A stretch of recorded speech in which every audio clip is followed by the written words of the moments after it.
ఈరోజు ఉదయం 2:30-3 గంటలకి మా అత్తగారు ఇక లేరు అన్న వార్త వచ్చిన తర్వాత అరవింద్ గారు ఏమో బెంగళూరు వెళ్ళారు. నేను ఒక్కడిని ముందు వెళ్ళినవాడిని. నేను అక్కడికి వెళ్ళిన తర్వాత ఆవిడ did no more.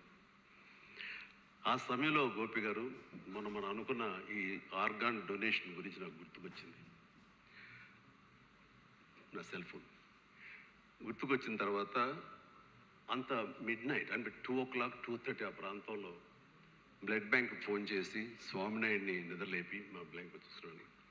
LV Prasad hospital ఎవరైనా టెక్నీషియన్స్ ఉంటారా, నేను ఆవిడ కానీ ఐ డొనేషన్కి నేను మిగతా ప్రిపేర్ చేస్తాను అంటే, సార్ ఈజీ చేయొచ్చు సార్, వాళ్ళు రెడీగా ఉంటారు స్టాండ్ బై 24/7 అంటే వాళ్ళని తీసుకురా ముందని చెప్పేసి అరవింద్కి ఫోన్ చేసిన. అరవింద్కి తెలిసి ఎయిర్పోర్ట్కి బయలుదేరాడు.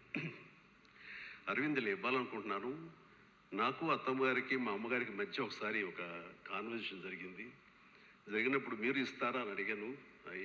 అన్నప్పుడు బాబు కాలి బూడిదైపోయి వస్తాం కదా, అయిపోయి దానికి చచ్చిపోయి ఉంచుకుని ఏం చేస్తాం, అలాగే బాబు నీ ఇష్టం అన్నారు. ఎక్కడ ప్లెడ్జ్ ఫామ్స్ మీద సంతకాలు పెట్టలేదు, కానీ ఆ మాట నాకు ప్లెడ్జ్ లాగా అనిపించింది. ఏం చేయమంటావు అరవింద్ అడిగితే, please go head. So early morning అది తీసి నేను హాస్పిటల్కి వెంటనే పంపించాను. దానికి సాక్ష్యమే ఇది.